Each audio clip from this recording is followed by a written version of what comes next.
सभी भाई बहनों को, संत महात्माओं को दास का प्यार भरा धन्यवाद। आज दास आप जी के समक्ष एक सच्ची घटना रखने वाला है। ये घटना कुछ इस प्रकार है कि एक ब्रह्मज्ञानी परिवार जो प्रभु को हाजिर नाजिर देखते हुए जीवन को आनंदपूर्वक जी रहा होता है। परिवार में सभी प्रकार का सुख मौजूद होता है।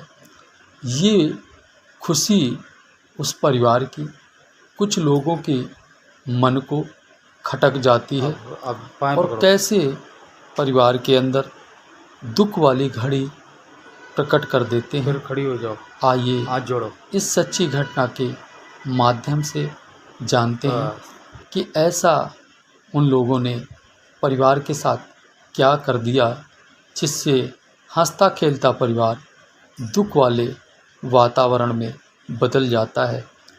तो इस सच्ची घटना को दास आप तक पहुंचाए तो दास उससे पहले विनती करना चाहेगा कि आप कृपा करें, वीडियो को अंत तक देखें और अपने भरपूर आशीर्वादों का दास को पात्र बनाएं। और दास अब बताना चाहेगा कि ये घटना दास ने सत्संग में गुरुगद्दी में विराजमान महात्मा के मुख से दास ने सुनी हुई है। ये घटना बहुत ही संदेश भरी घटना है जो हर गुरसिक के जीवन में ऐसी घटना घट सकती है अगर हमने जरा सी भी सावधानी नहीं बरती तो ऐसी घटनाओं का शिकार कोई भी संत हो सकता है। तो दास बताना चाहेगा कि भाई बहनों, संत महात्माओं, एक ब्रह्मज्ञानी परिवार जो प्रभु परमात्मा इस निराकार दातार को हाजिर नाजिर देखते हुए हर पल अपने जीवन को जी रहा होता है। प्रभु अंग संग महसूस करते हुए अपने प्रभु को हर पल देखते हुए जीवन को जी पाना एक ब्रह्मज्ञानी के ही बस की बात होती है। तो वो महात्मा भी समर्पित महात्मा थे, हर पल निरंकार में डूबे रहते थे। कारण क्या था? पूरा परिवार ब्रह्मज्ञानी था। कमाने वाले महात्मा जी अकेले होते हैं। कुल सदस्य परिवार में 6 लोग होते हैं। महात्मा दिन भर में जो धन एकत्रित करते थे, तो कारण क्या था भाई बहनों, संत महात्माओं? दास आपको बताना चाहेगा कि वो जो भी धन कमा के लाते थे उसमें से धन बैंक में नहीं डालते थे। वो सिर्फ अपने जो रोज़मर्रा के खर्चे होते हैं उन खर्चों में लगा देते थे और सद्गुरु के आश्रय अपने जीवन को जी रहे होते हैं। कल की चिंता नहीं करते थे, वो सिर्फ पल के देखते थे। जो पल में करना होता था वही करते थे। बाकी सब अपने हजूर सद्गुरु बाबा जी के ऊपर छोड़ देते थे। अपने ऊपर कोई टेंशन नहीं लेते थे, क्योंकि कहते ना संत कि उसकी चिंता क्या करें जो हमारे बस में नहीं, छोड़ कर इसके हवाले सोते हैं आराम से। तो वो उस कार्य की चिंता करते ही नहीं थे जो वो कर नहीं सकते थे, वो सब हजूर पर छोड़ देते थे। उसका फल क्या था? फल ऐसा था कि सभी के चेहरों में नूरो नूर था। ऐसी छोटी सी कमाई से इतना सुंदर परिवार चल रहा था, जिस परिवार की खुशी को कुछ लोग देखकर जलने लगते हैं। और जब जलने लगते हैं तो एक दिन उनसे रहा नहीं जाता है और वो महात्मा जी के सामने आकर खड़े हो जाते हैं और महात्मा जी से कहते हैं कि भैया, आप जो इस तरह जीवन जी पा रहे हैं ऐसा क्या आप लोगों को मिल गया है जो आप लोग हर पल खुश रहते हो, आनंद में रहते हो और अच्छे से जीवन जी रहे हो? ऐसा तो कोई करोड़पति व्यक्ति ही जी पाता है जैसे आप जी रहे हो। तो वो कहते हैं कि दास के पास जो कुछ है ना, वो सब प्रभु की कृपा से है। और आपने सुना नहीं है कि जब खुदा देता है तो छप्पर फाड़ के देता है, तो दास को भी छप्पर फाड़ के दे रहा है और दास खा रहा है, आराम से जी रहा है। ये बात उन लोगों के कानों में पड़ती है तो वो लोग इस बात पर उनका ध्यान नहीं गया कि ईश्वर की कृपा से मिल रहा है। उनको तो ये बात ऐसे इस तरह से ले ली कि बाबा बड़ा भगवान भगवान करते हैं, बहुत बाबा जी पर नाज करते हैं। ऐसा कुछ किया जाए कि इनके घर में हर पल सुख रहता है, जो उसे दुख में परिवर्तित कर दिया जाए। जो सभी लोग एकत्रित थे वो सब आपस में इस तरह का माहौल बनाकर ऐसी बातें कर रहे होते हैं। फिर उसमें से एक व्यक्ति बोलता है कि ऐसा होगा कैसे?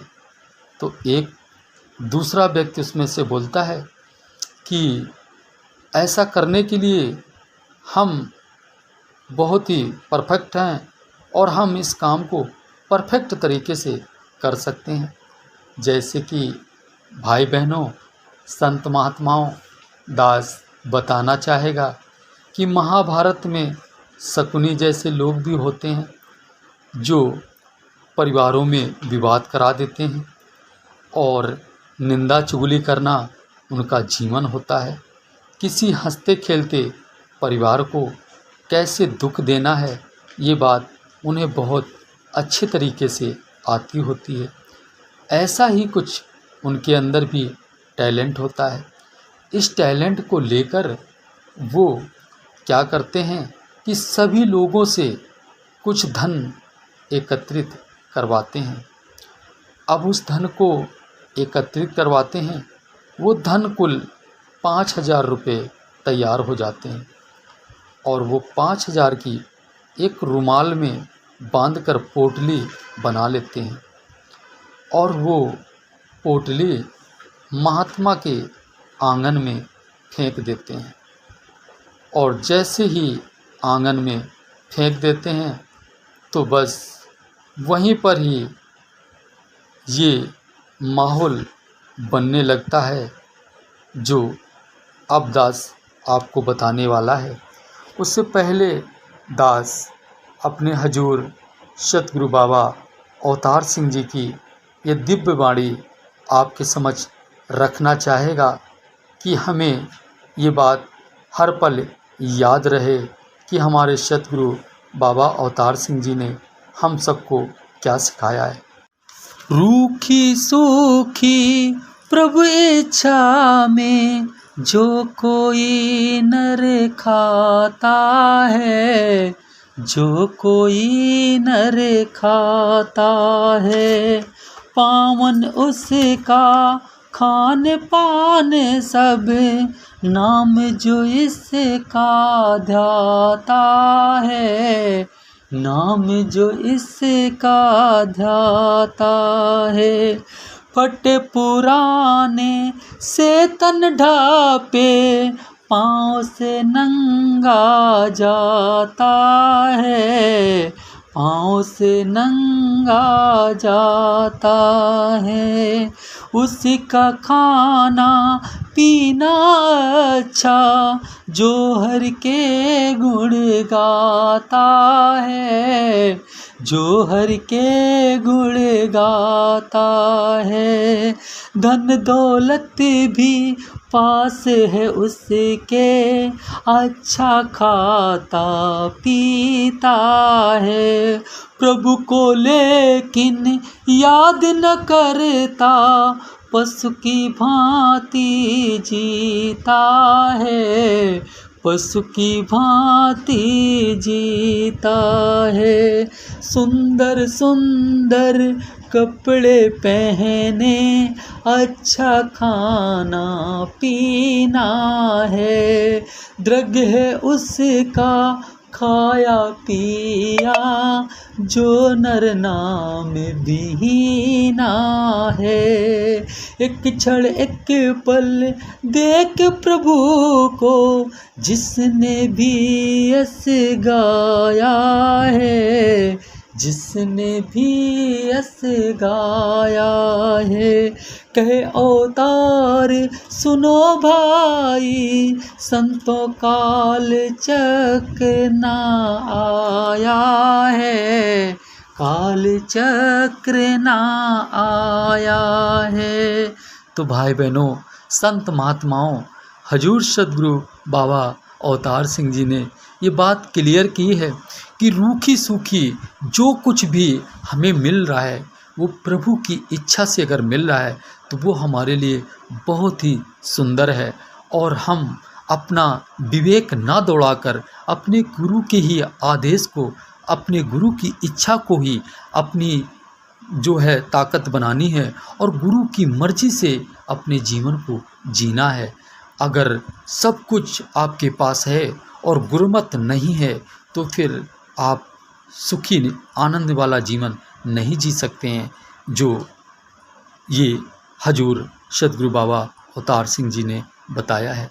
तो दास, अब अपने विषय पे आता है दास कि वो महात्मा के घर में जब वो लोग पोटली फेंक देते हैं तो पोटली जैसे ही घर के अंदर गिरती है, महात्मा अपने कार्य से वापस आते हैं और जैसे ही पोटली को पा जाते हैं तो बहुत ही खुश हो जाते हैं। अब बात ये अलग की है कि वो महापुरुषों, भाई बहनों, वो दुख की पोटली थी, लेकिन उन्हें ये बात नहीं समझ में आती है। यहाँ पर क्योंकि मन में चालाकी ने विराजमान हो लिया और मन मनमत की तरफ चल पड़ा, गुरुमत को पीछे कर दिया और मनमत वाला पल अब आने लगा। तो परिवार वालों ने वो पोटली देखी, सभी परिवार खुश हो गया। अब वो महात्मा वो पैसे लेते हैं और बैंक में जाते हैं, पैसे जमा कर देते हैं। खुशी परिवार के अंदर इतनी हो गई कि आज इतना धन एकत्रित हो गया, हमारा भी बैंक में खाता खुल गया। सब परिवार बहुत खुश होता है।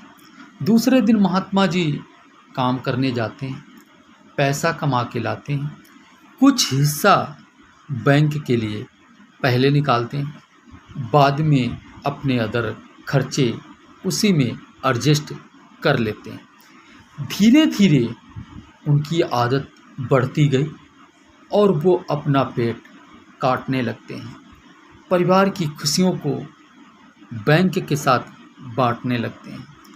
ऐसा माहौल जैसे ही परिवार में प्रकट होता है, परिवार में दुख की घड़ी आनी आरंभ हो जाती है, परिवार में झगड़े बढ़ जाते हैं, परिवार का जो चेहरे का नूर था वो गायब हो जाता है।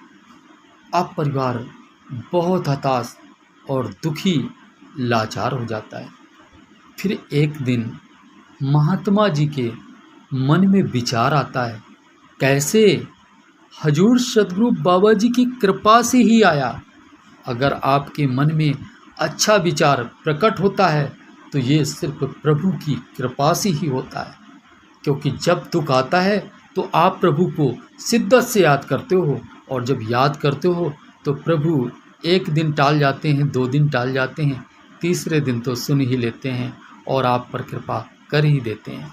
फिर वो महात्मा जाते हैं और किसी ब्रह्मज्ञानी महात्मा के समक्ष अपने सर को रखकर, अपने हजूर का रूप देखकर उनसे विनती कर रहे होते हैं कि दास के परिवार का सुख गायब हो गया है और परिवार में बहुत झगड़े बढ़ गए हैं। आप चरण डालिए और दास के परिवार का माहौल अच्छा कर दीजिए। चरण धूल संत की पड़ जाए जिस घर में, वारे न्यारे तो हो ही जाते हैं। तो फिर ऐसा होना ही था। महात्मा जी उनके घर जाते हैं, प्रसाद करते हैं, सुमिरन कराते हैं, सत्संग होता है। कुछ पल जितने लोग थे उतने लोग बैठकर हजूर का नाम लेते हैं, और जहाँ पर बैठकर सत्य का संग हो जाए तो सत्संग हो ही जाता है। तो महात्मा सत्संग करते हैं और इसके बाद उनकी पूरी बात सुनते हैं। बात सुनने के बाद वो कहते हैं कुछ छुपाना नहीं, सब कुछ प्रकट कर देना। उन्होंने सब कुछ प्रकट कर दिया। महात्मा कहते हैं वो जो पोटली आपको मिली थी वो आपका लालच था, और वहीं से आपकी मनमत शुरू हुई और वहीं से दुख आने आरंभ हुए। अब आपने क्या करना है? अब आपने ये लालच नहीं करना है, अपने हजूर की बात को मानना है, और जैसे पहले जीवन जी रहे थे बस वैसे ही जीवन जीना आरंभ कर दो। क्योंकि जब हजूर देंगे, गुरु की कृपा से ये बात उनके समझ में आ जाती है और वो फिर वैसे ही जीवन को जीने लगते हैं जैसे पहले जी रहे थे। फिर से वैसी खुशियाँ, वैसा नूर मात्र 8 या 10 दिन में वापस आ जाता है। और जिन लोगों ने उनके परिवार में झगड़ा लगाने का प्रयास किया था, वो सभी देखकर फिर से दंग रह जाते हैं कि ऐसा क्या है जो इनको कोई फर्क नहीं पड़ा, और ये तो फिर वैसे के वैसे फिर से चमकने लगे। ऐसा क्या है इनके परिवार में? उनको हजूर सतगुरु बाबा जी की शक्ति का एहसास हो जाता है और वो उनको, महात्मा को धन्यंकार करके फिर उनके चरणों में समर्पित होके वो भी ऐसे पल को पाने के लिए उनसे विनती करने लगते हैं। और सद्गुरु की कृपा होती है, वो सभी जो ऐसा उनके प्रति सोच रहे थे उनका भी जीवन महात्मा जी के द्वारा बदल जाता है। तो दास और अधिक शब्दों का सहारा नहीं लेगा। अंत में सबके भले की कामना हजूर सद्गुरु बाबा जी से करते हुए कि सबका भला करो भगवान, सबका सब विधि हो कल्याण। प्यार से कहिए प्यारियों, धन्य निरंकार जी।